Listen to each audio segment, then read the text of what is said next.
Hello, this is Peter Bartell, and my colleague Bonnie Ward will join shortly. We are going to present on the challenges of finding remote work. So feel free to sit back, enjoy the presentation, and we will get started. Thank you, Peter. And we are excited to have you here with us this evening, and a warm welcome to everyone. So Southern New Hampshire University strives to create inclusive and accessible learning environments. So if there are aspects of this presentation's design or delivery that do present barriers to your inclusion, please notify the Online Accessibility Center at 866 305 9430. And so we will work with you and the career team to address any of your needs and concerns. Excellent. So who we are, this is actually a picture of our career team here. Everybody's here to assist you. And then we have a team of up to 50 working with our learners across multiple functions, multiple degree programs. We also support learners from registration to beyond graduation. And then we offer live coaching, etc. Several resources here at SNHU. And our contact information we'll also have at the end of this presentation for you as well. So now you know a little bit about who we are. So what are we going to impart today and talk about? So upon completion of this presentation, you'll have a better understanding of one, the remote landscape, two, discover if remote work is right for you, and three, identify some strategies to help you secure remote work. Excellent. So the remote landscape is what we'll be speaking about today in length. About to actually give you some points from Bonnie Schutz, who is actually CEO of Tandem Resource Solutions, a women-based organization in Colorado. And she speaks a lot about some good points on the challenges of finding remote work and how to do it. There's some good stats she shares that basically 3.6% of the U.S. workforce works from home. Half the time or more. So it's not a ton. Also, her points are that you have to prove you're reliable and trustworthy to work remote so you can be in that 3.6%. There is a lot of competition, and she and Bonnie Ward and I would like to make you guys aware that to keep this in mind, even though we're in a temporary remote world right now, and yes, some jobs will be staying full-time remote, a lot of them will be back in office. And even for the ones that are full-time remote, there's going to be a stiff competition pool for getting those jobs. So Bonnie Schutz's point is basically, get the experience so you can actually be competitive in the applicant pool. That's going to be a big one because it's remote when you're going for those jobs. Soft skills are also gained by being in the workforce and working face-to-face with people and having those meaningful conversations and going through those challenges together. Work pace And is what we mean by the soft skills, just Peter, just a second there, the hard skills are your technical skills that you bring to the specific role, but your soft skills are those around effective communication, critical thinking, ability to actually collaborate well. So Thanks, just to Bonnie. put some clarity on that. Yep. Sorry about Eh, that. That's cool. And then work pace, sorry, would be the final thing. Very, very extremely fast work pace when working remotely. So definitely be ready for that as well. Know your why, right? Why do you want to work remote? Do you work remote because you just want to, or do you need to? And the reason we bring this up is, again, the points that Bonnie Schutz mentioned in the slide before: the stiff competition pool and the need for experience to have a realistic chance at obtaining those positions. Some people need it, right? So we understand those situations. Also, by industry, sometimes it's a little easier. IT, for example, if you're working on websites or doing kind of maybe some systems engineering, cybersecurity, behind the scenes type stuff, it may be a little easier to find a remote role because more of those are remote, and there's also a stronger need for those types of individuals. Whereas maybe just healthcare administration, for example, it's possible. But there's also a lot of folks in that field. The market's more saturated than maybe some other ones, right? So what's motivating you? And Michael Arkovec, one of our colleagues now who used to work in staffing, actually, he talked about, know your why. You're really passionate about doing remote work. Why do you need it? And understand the time and the location commitments that you can make. We'll go into balancing work-life balance. When you do work from home, it's very tempting, right? To kind of talk to your neighbor maybe, or go outside, or do different things, or turn on the TV. And you just have to be mindful and know yourself, right? Know how easily distracted you get. If you can have the TV on in the background and still function and work efficiently, then absolutely more power to you. But have you have to have self control and an understanding that work pace, like Bonnie Schutz mentioned, is very fast. So you want to have that mindset and be ready to kind of have that environment set up so you can be productive at home, because when you work from home, it's all about productivity. So one thing that helps me is literally just kind of closing off my workspace. So I literally just shut the door of the room I'm in, having a clean desk as well. So it kind of just feels psychologically like I'm totally secluded, and that definitely helps me to function, to kind of separate work from home as well, and helps with that work life balance after the fact as well. Yeah, it's interesting too, because I've had some folks, for instance, Peter likes to be in that environment where it's shut off, and I have some other people that I know that they're like, please don't put my desk by the window. Whereas I'm the type of person that I need the window to make me feel productive, because it energizes me. So we're all different, and you have to actually find your own balance. I think some of us too, periodically, if your job allows for it, you work from. There's something to be said for changing up your work environment. There's actually Yeah. statistics out there that say changing up your work environment creates more productivity. Hmm. Um, so like whether it be a coffee shop or a library or something like that, um, you got to be mindful. Some places, if you have to have conference calls or speak, that some places may be louder than others, or a library you're not even allowed to talk. Those types of things. So, but it does. I change up my work environment from home um, pretty much daily. I have a Yeah, few I'm the different same way. places. I do different stations around, and it's not a one size fits all. So it's really knowing yourself and knowing what's best, because, like Peter mentioned, at the bottom line, it's productivity. So, Yep. So we'll transition to Clarissa Mitchell. She's an AVP of Talent Management for U.S. Bank. She spoke about the 4 bullet points. You probably already read them because we've had this up for a bit, but basically, um, I love this because Bonnie and I totally experience this every day, right? And we agree with this, that you really need that experience, those soft skills that Bonnie was talking about before. And Clarissa's second point I really like, look, remote work is not just an expectation, and it shouldn't be. It's a privilege. Prove your worth. Gaining leverage at that company oftentimes can definitely help, because there's a trust factor, right? And that's to Clarissa's fourth point as well, kind of, is once she trusts her people, she allows them to work from home based on work ethic, deliverables. But you don't know that until you work somewhere. Maybe you've done the same kind of work that you're going into, right, at a new company, and you're thinking, well, I've done this for 10 years, absolutely I can work from home, same systems, same everything. You have to be mindful that your manager doesn't know, that they haven't worked with you before. perfect. Thanks, Peter. So now let's look at identifying strategies for finding remote work. So we'll look at some commonly used terms for remote, and we'll look at tools and some resources. So here on this particular slide, we've mentioned a few names that are referred to for remote work. So let's leave this up for a bit. So remote work, just know it has its own language, right? And if you become familiar with the terms, it will help you in your search for remote jobs and exploring this world. So employers may use different terms when posting, and it's always helpful to look at your targeted search and read the job description extremely carefully, because a lot of times it will say remote work, and then all of a sudden at the bottom, I've read job descriptions that will say, needs to be accessible to be in the office 1 to 2 days per week. Well, that's partially remote. That's, in their mind, that's remote, but in your mind, it may be remote means I'm never going into the office. So in addition to that word remote, you'll see also in some job postings the word virtual.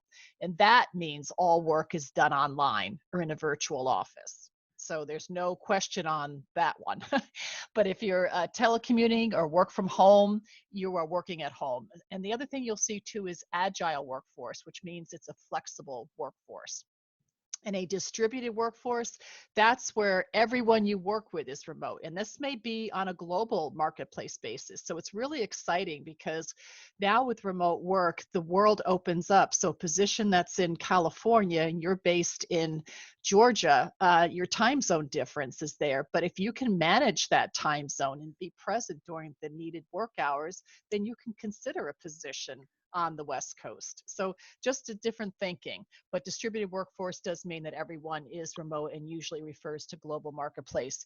So when searching for remote positions, for example, let's say on Twitter, just put the hashtag sign in before and then use any of these words: remote, telecommuting, work from home, virtual, and it will bring up jobs or sites or blogs. And the same thing on Google, just type in remote jobs and see what comes up. And if you're on Handshake, if you're not, if you don't know what that is, please call Career Services and we will definitely help you with that. And it's actually a job board where we have employers that have been approved employers, and they do post positions, and it's an opportunity for you to post your resume and about what you're interested in. And there's a lot of different events and activities that have been beneficial for a lot of students. So that's another place to go for finding remote work.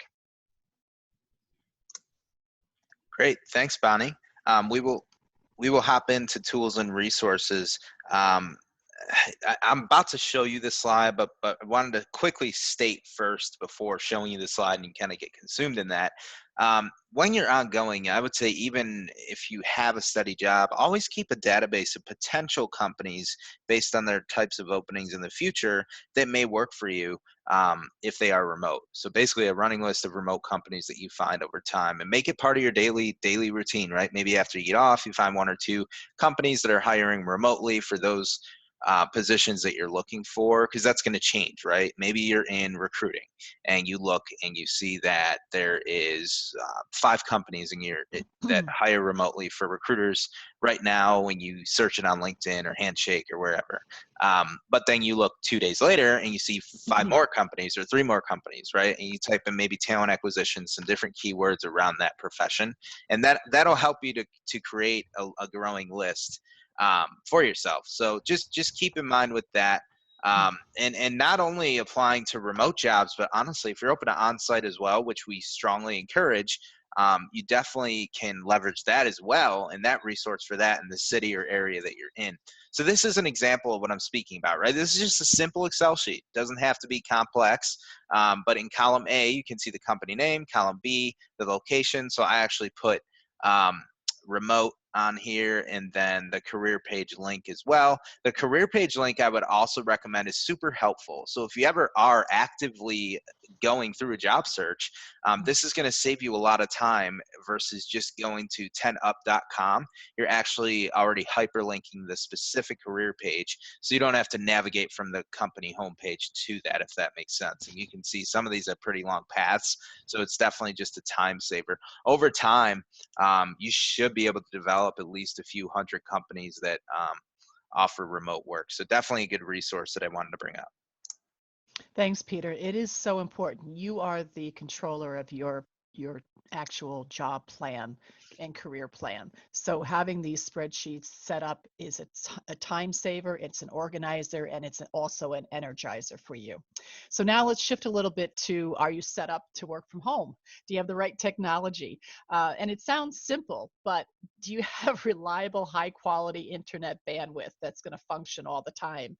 And do you have a quiet and efficient dedicated space? It doesn't mean always the dining room table. You want to have a place that you can go to, do your work, and then leave your work. So it's important that we're going and leaving at at the end of the day. And also, are you proficient with technology? And if you're not, just kind of do a few YouTube searches and come up and get your skills sharpened. So your employer is going to want to know and feel comfortable that you have these skills and things set up before they're going to consider you for remote work. So it also means that you have to be a great self-starter. And I know as students here to do online at SNHU, you have to have great rock solid time management. So kudos to all of you that do, because that's also the secret sauce to working remotely. But it works both ways to be productive, because you don't want to, because your computer is accessible and your work is accessible down the hallway or in the room that you're in, is that you don't want to always be working. So be mindful and create realistic expectations for your day, right? And then last is to get focused on home, is to make sure that you stay with some face time with your supervisor and with coworkers, because you want to maintain a healthy relationship and a healthy you. I know one consultant mentioned to me that it's like every morning when you get on, just send a quick text or group chat or whatever else to your managers, just to say hello to start your day so that they know that you're on. But then also, set up some appointments on your calendar with coworkers just to check in and say hi and have a casual chat. It just kind of keeps that water cooler in the hallway kind of conversation going. And it's also makes you a little more productive and healthier too. Great tips, Bonnie. Thank you. Um, so this study we're about to show you, a little bit more in depth, but is on average, it takes 8 years before folks find their first remote role in their field, which is pretty amazing. So um, you think about that, and the reason we bring that up is just to get you to have an understanding that what Bonnie Schutz mentioned earlier and Clarissa Mitchell. It takes time. It takes building that trust with that company, getting that leverage with that company, getting that experience in general, if you're transitioning companies, to have a realistic chance at getting that role that is promoted remote initially. So just understand that it definitely is a process. We understand that this is kind of different. COVID has just recently happened, so that average actually was taken before COVID, just to be transparent about it. However, I would guess, and this study, how it was combined, by the way, how it was calculated, is we looked on folks' LinkedIn profiles that had an average of three, like an average of at least a couple years in their field of interest, whether it was remote or on site. And what ended up happening is we saw, okay, if this person has been in IT, for example, we were able to see when they got their first remote role based on their LinkedIn, right? Versus how long they have been on site at companies. We did one for recruiting, healthcare, pretty much every industry, and then combined them. Like I said, the average might be a little lower for somebody in IT than maybe it is for healthcare or recruiting or something like that. So technology, I think, is actually our biggest um, um, advocate in a way right now for for remote work, right? Technology is allowing more and more for it to be doable and sustainable. As that advances, you're seeing all these platforms now like Microsoft Teams, Ring Central, Skype, that companies can have group meetings in. I don't think it's so much, honestly, COVID. I think a lot of stuff is going to, and it's already transitioning back into the office for a lot of people. So like I said, some of those are going to stay remote, so that average will adjust slightly. But we wanted to give you that just as a realistic expectation, that working on site for a company, if possible, is probably a good option for you.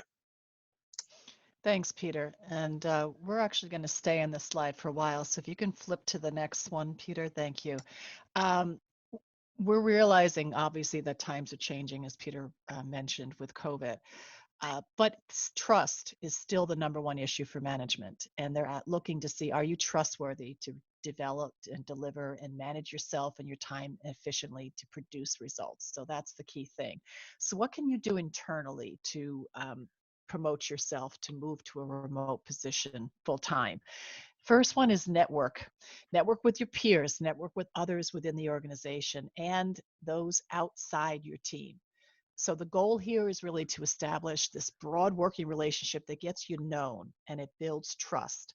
And this helps you with communication skills and it builds your value. My personal story is how I got this job was through a prior CFO that I had worked with in one company, and we dissolved the company. She moved on, I moved on. Then my company was again purchased, and her son happened to work for Southern New Hampshire University. And over dinner, I kind of asked her, and she said he absolutely loves it. He spoke so highly of the university and of the values, and he ended up being a referral for me. And I was at no way thinking that I was going to be in a university setting. So you never know. And that was the power of networking. The other thing, go ahead, Peter, you have something to say? No, you're good. Okay, all right. Other thing is to set up informational interviews with your coworkers that are remote and connect with them. Learn to see, ask open-ended questions like, how did you get this position? What is it like in the day of? What are the challenges that you face? What do you enjoy? And hey, what are some obstacles you've had to overcome? And is there any tips or advice you can provide? And that's kind of a way, just in anything that you're looking for, whether it be, I want to understand how it is to be in the day of a job, in the day of an accountant, and I want to get into accounting. You can use these same kind of questions for this actual informational interview. And the other thing is collaborate on group projects. Sometimes there's even projects such as an activities committee, and it's made up of cross-functional folks. And you can say, well, that's not really exciting, but it gets you known outside of your particular department, which is great.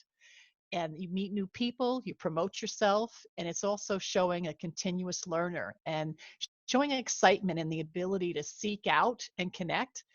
Those are characteristics that are going to serve you really well when you are working remotely. So the other thing is to put your company's internet job board as one of your favorites so that you're notified of remote positions when they come up. So here's a quick story on promoting yourself. I had worked with a talented sales rep who had been residing and born and bred on the East Coast. And there was a West Coast sales position that opened up, and he was just a sales rep. This was a sales manager position. And the leadership talked amongst themselves, and he said, oh, he won't move, he's an East Coast guy, and this position was decided behind closed doors. It didn't even kind of get out to the public. So finally someone did ask him if he was highly interested, and he picked up his wife and they moved to the West Coast, and he began his career in sales management. So my reason for sharing that story with you is the fact that don't wait for the exit interview from the company to say, hey, I was interested in this position, or I was interested in a remote position. Let your manager know. Let HR know. Let them know of your interests. Seek their advice. Ask them if they have any recommendations or people that they should be talking to and networking with in the organization. Mhm. And if you've had the opportunity to work remote during COVID, talk about that experience with them so that they can see that you can handle it. The next is understanding your company's vision and culture. And if you haven't been on your company's website in a while, do that. Take a look and see what's on the horizon in the future. How can you play a part? Are they forward thinking in regards to remote work? Can they have the expertise they value be performed remotely? Ask these questions to see if you have the finger on the pulse of the organization to make sure that remote work full time is going to be in their future. All right. Now, the last thing is develop your skills. Internal training courses are there sometimes for companies, or you can build your skill sets just going on the website and reading things and listening to different presentations. The skill sets that will be helpful for you with remote are obviously communication, time management, and as Peter mentioned, comfort with technology, phones, computers, Microsoft, Zoom, Skype, all that kind of thing. And the last thing I'm going to mention is promoting your company. I've seen a number of students I've worked with actually put up in their LinkedIn account or Twitter information about their company, like, hey, our company's doing this, or we just did that. And it really reflects a sense of pride and the ability to show that you can network and you can use technology and you can communicate while you're remote. And so others in the company can see that. So my word of advice right now is just start. Make a plan and just do one thing this week. It's a good plan, Bonnie. Thank you. A few points that you made I'd like to expand upon and I got my most current jobs through networking as well. Like Bonnie said, it's all about networking and collaborating. Um, keep that in mind for remote roles too, right? Especially we talked about, I think it's even more so important, right, for remote roles because the competition pool is going to be larger and more stiff because it's remote. So like I said before, you're competing against the entire country basically and not just that geographic area. So therefore you have that, right? So number one, like we said, it's good to have that experience. You saw that statistic with 8 years on average. But also because of that strong competition pool, even if you have that experience, it's still maybe difficult to get that role. So that networking component could be the differentiator between an interview and not having an interview. And in my opinion, I mean, it doesn't matter who you know with the company. You gotta. They're the only influence realistically that they typically have is getting you to that interview round, right? From there, you got to take it from there. But at least you get your foot in the door for that interview and then impress from there. And I think his second point that Bonnie made that I really like and just wanted to mention something that you might think about it from a different lens is that discussing with your manager and connecting with the HR department, you're kind of indirectly putting a bug in their ear, whether you intend to or not. Maybe you're just asking, you know what, I love this company, I love working here, I'm not leaving either way. Maybe you're just going to ask, is it possible to work remote a couple days a week or full time, etc. Maybe their answer, yes or no, doesn't impact your decision on to stay with the company. But the thing that it does is it puts it in their head, right? And it starts, like Bonnie said, they're evaluating now, okay, like, I don't want to lose this person, right? They are valuable, and I know their work ethic, but also just on the dollars and cents side. That's what I wanted to expand upon. Is it costs a lot of money to hire and retrain people, right? And Bonnie has an HR background, so she could definitely attest to that. A company, I think, if they have any fear inkling that you may be leaving because you want something remote, maybe that helps them, right? Just that diplomatic, like professional ask saying, hey, I've been here 2 years, here's the work that I've done, you've seen my body of work, can I work remotely? Kind of starts them thinking, well, we really don't want to lose this person and have to train and rehire somebody that can't even do 25% of the effective type of work that they could do, right? So from that perspective too. Sorry, Bonnie, I dragged that on. No, no, no. It's all good points, and it's something that I'm always amazed at sometimes how fearful people are of speaking with their managers about what their true desires are. And I think that we have to also see our managers and HR as resources, right? Because it's like, hey, I'm thinking about this, I'm interested in it. Do you have any advice for me? Mm, Do you have any resources? Do you have any thoughts about that? What do you think would be things that I should be developing or looking into? So great. awesome. Thanks, Peter. Yep. So next slide is just building your brand. Bonnie mentioned this in the last slide, so I'm not going to focus a ton on it, but there's the just the work ethic aspect, and then also like on social media as well. Have a daily list of things that you can do each day. Be consistent on whatever social media platform you are, and as well as the type of content that you're posting. And I think Bonnie had a good point on just um, creating that voice for your company, right? Whether you're posting statuses or images or whatever for your company, make it enthusiastic and exciting. And externally, maybe folks notice that. And I've had this happen. I've had folks say, hey, I noticed your social media. We're actually looking for this. Would love to have a conversation with you. Or internally, like Bonnie said, you kind of prove your worth and your value there. Next slide is open to work is a feature on LinkedIn. So Bonnie mentioned on social media that you can promote your company. You can also, if you're openly looking for work and you don't really have a company that you're working for, maybe you're unemployed, that matters, where you can kind of publicly access it. There is a feature on LinkedIn that you can list that you're open to work, remote work specifically. So Okay. And we're going to go to the next slide on this one. And here are just some resources that would like to share with you. These are actual links that you can go to. Flex Jobs is amazing. They have a lot of postings that they have. They have a lot of great articles that you can read that are encouraging and offer a lot of information. So if you want to take these down, we'll keep these up for just a moment. yeah, Or you're right. these are great. They're all, and some of them you'll see more jobs in certain industries than others. I Right. think Yep. some of them, like working nomads, may have more like writing jobs, right? Or social media, maybe like Exactly. Yep. contract roles. So hmm Good point. Okay, and the last thing we're going to show you is just how to kind of get to our website, because we've got a lot of webinars and a lot of different resources that are on our career website. And if you haven't been there, this just shows you from Brightspace, well, I know, because you have to be in that to get your assignments. So if you could just do that going forward from My SNHU, And then you just go into, from my SNHU, it brings you up to academic support. So that arrow should be moved over to career services. But you can also, in SNHU Connect, there's a lot of different clubs and organizations to relate to there professionally. So the next slide here is just showing you, once you get onto the career website, you're going to go to explore careers, and that will bring up a full listing of different types of careers if you want. They're all alphabetically listed, and there's some webinars on there too. And on the right hand side here with the blue arrows, you'll see webinars on demand. That's where you will find our housing of webinars. Okay. And then our career team is also here to help you. We are here from 8 to 4:30 and 8 to 8 on Monday through Thursday, so please, Eastern time. So please give us a call or just reach out to us on email at cocecareer@snhu.edu.